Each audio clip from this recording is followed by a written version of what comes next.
I'd like to welcome to the studio today Andrew Weissman, CEO of Prestige Wholesale. Welcome, Andrew. Thank you very much. Thank you for the invite. Of course. On behalf of the Entrepreneurs Organization, South Florida chapter, I'd love to congratulate you for earning your rank on the Inc. 2014 largest privately held companies in the United States. Congratulations. Thank you, sir. Tell us a little bit about what Prestige Wholesale does. We are a distributor / wholesaler of cellular phones. We distribute on a global level. We specialize in what's called the IDEN technology, which stands for Integrated Digital Enhanced Network. The old Nextel phones, the push-to-talk. Sure. Basically, that's no longer prevalent in the States, so we're able to buy up the used or refurbished product for pretty much next to nothing, take it, remanufacture it, and resell it in countries that it's very prevalent or popular. Countries such as, we specialize in Latin America, Colombia, Guatemala, Argentina, Brazil, some countries in the Middle East, Saudi Arabia, Israel, and we deal a little bit in Asia as well. So it's pretty much just a mode of arbitrage, taking trash here and it's treasure over there. Interesting. What made you get started? I've been doing it since 2005, almost 10 years now. And I had a retail cellular phone store in Margate, Florida, a little city, in Florida, excuse me. And I transitioned from retail into wholesale. And one thing led to the next. I worked very, very hard and built a business. That's pretty much what happened. What is your ultimate vision for your company? To grow even bigger, to hire more people, to promote more jobs, give more people work, and increase sales, revenue, the whole 9 yards, just grow it even bigger. That's pretty much it. When you launched your business, did you launch with a business plan? No. I actually did it when I was 18 years old in 2005. I'm 27 now. And it was actually, I opened the corporation to get into the car business, but then I started buying and selling car chargers, anything, basically related to cellular, then cellular phones, and then, as I said, one thing led to the next and it grew, etc. But it just, if you really love what you do, it's going to spiral into something. If you really persevere, because in business you have ups and downs and you have great times, but if you love what you do, you get up every early. I get to the office at 7:10 in the morning and I make it work. I do what I have to do to be successful.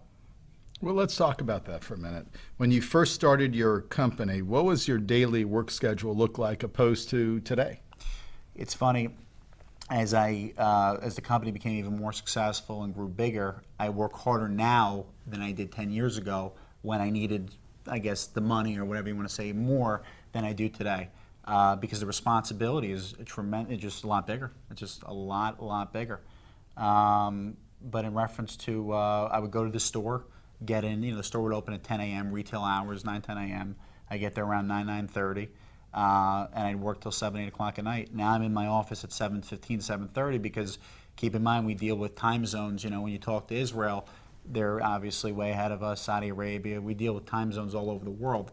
So I get there real early in the morning and I leave when 7, 8, 9 o'clock whenever I need to leave. That's pretty much it. How do you distinguish yourself from your competitors? Basically, I work a lot harder. I'll work on the weekends. I'll do whatever I need to do. Our quality control is phenomenal. A lot of people are very sloppy in business. And there's a saying that I heard from one of my mentors years ago, you always want to pick up the nickels, meaning you have to do what no one else is willing to do. That's what differentiates you. That's how you become successful because, like you just said, how do you stand out? What's the incentive to do business with Prestige Wholesale versus XYZ or ABC Cellular or whatever the name of the company is? You want to differentiate yourself. So we go that extra mile with the QC or giving extended financing terms or better warranty or better product, better service overall. And that's why we have repetitive business and hence why the company keeps growing and growing. Well, we made the Inc. 5000 list twice now. That's fantastic. I'm sure you've made a lot of great decisions, but I'm guessing you made a mistake or two along the way. Absolutely. What was your biggest mistake you've made so far in this particular business? Biggest mistake? I don't know. I've made obviously some few mistakes. I think that's part of growing a business. Biggest mistake? I think the way I interact psychology, interacting with customers or employees. Maybe I could have done things I would have done now as of growing as a businessman versus 5 years ago, handled situations better, maybe not as left as much money on the table, meaning I could have got more money for a certain product, but due to, feeling, I guess, anxious, you let product go for a little bit cheaper. Stuff like that. There's, knock on wood, there's been no catastrophic mistakes. Knock on wood. Excellent. So speaking of money, how did you finance the launch of your business? When I first started, before 2005, I used to put ringtones on kids' phones. I used to do it in high school when I was 16, 17 years old. I earned, $10, $15, $20,000 I saved up. I bought that retail store for $11,000. I sold it 11 months later. I doubled my money on the store. So I was working with $20,000, $25,000, whatever I accumulated then. Plus I had some bar mitzvah money. And I just started buying and selling. And as the financials grew and became very strong, I became bankable. And I went to TD Bank. They gave me a line of credit, Wells Fargo, etc. And as you build relationships with any lender and you make right by them and you do what you say you're going to do, that line of credit gets increased significantly over the years. So now I have a very good banking relationship with TD, and other banks, if they want my business, they have to earn it, obviously. Excellent. What is the most creative or unusual sales tactic that you've ever used? I sometimes put a lot of, you see, in my business, it's a commoditized industry. There's only so much product out there of what it is. You can't go out and, we trade cell phones, obviously. You can't go out there and manufacture certain types of phones. The manufacturer has to do that. So whatever's available in the secondary market, they either take or they don't. So a lot of times I'll put a lot of pressure on the clients to make a move, bring other, not necessarily their competitors, but other customers who will potentially buy or suck up that product so they can't get it anymore. Nothing unusual, just, trying to create a sense of urgency, essentially. That's what it is, because it's a commoditized business. It's not like I'm going out washing a car. Everybody could wash a car. Everybody could sell French fries. My business is very, very commoditized. Either you have it or you don't, and that's what it comes down to. What are you most proud of? In business? In business. I am proud of my success, but I don't think I am not content. I am not complacent with it. I know I'm very successful, but I view myself as it being 10 times bigger than where I am today, because I see the growth potential. I know what I'm capable of. I've seen what I've done at 26, 27 years old, making the list twice, like I mentioned prior, and that's pretty much it. Andrew, you're remarkably passionate entrepreneur, hardworking. I'd like to invest in your company. I'd like to give you a check for $1 million. I want to invest. How will you deploy those funds? In my business, it's very opportune based. There's not always, if you said, hey, I'm going to give you $1 million, there's not a necessary spot where I'd put $1 million right away. There's certain opportunities that present itself. It could be every month, it could be every quarter. And the key is that's why you have to have the relationships with the banks, the open lines of credit, revolving. So if you need funds right away, you could take advantage of a certain opportunity where a carrier, let's say, wants to dump overstock and they're going to lose $200 a phone because they need to turn the cash, they need to take that money and buy new inventory. They want to dump their old product. We could take advantage. Their loss is our gain, essentially, and we've done that multiple times. So there's no certain spot where I would put $1 million right now. But when the opportunity comes across, which they do in my industry, then it's a different scenario. Then you'll call me. Okay. Exactly, depending on the interest rate. Of course, of course. So, Andrew, if you had magical powers, and you can go back to the first day that you launched your business to change any decision you've made up to this date, what would you change? Nothing, because I wouldn't be where I am today without the mistakes I made. It's a learning process in business. You win some, you lose some, but hopefully you win more than you lose. And that's it. As I mentioned before, there's been no catastrophic mistakes, knock on wood, but nothing. This is what makes you into the businessman you are today. What the business decisions I made when I was 22, 23 versus today, 26, 27, they're tremendously different because of that knowledge, because of the mistakes, because of whatever, just your business experience. So I'm going to hand you now my magical crystal ball. I want you to look into it and tell me how the business climate will change in the next 5 years and how it will affect you and your business.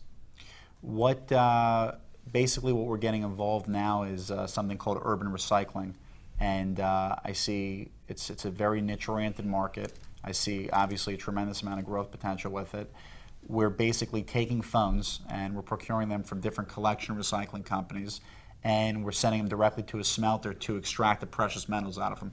And these are not phones like iPhones, Samsungs. These are phones that are beyond repair, stuff that no one wants in any secondary market because either they're defective, the boards don't work, there's just no demand for them, or the technology's obsolete.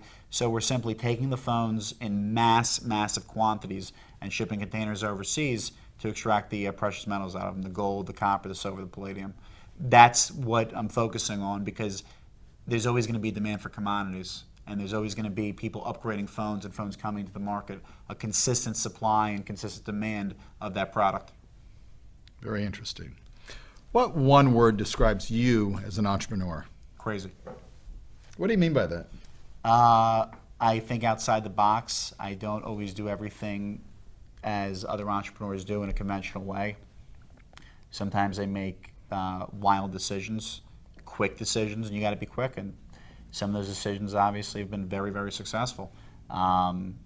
Just different, I guess, different/crazy. I think they call that Meshuggah.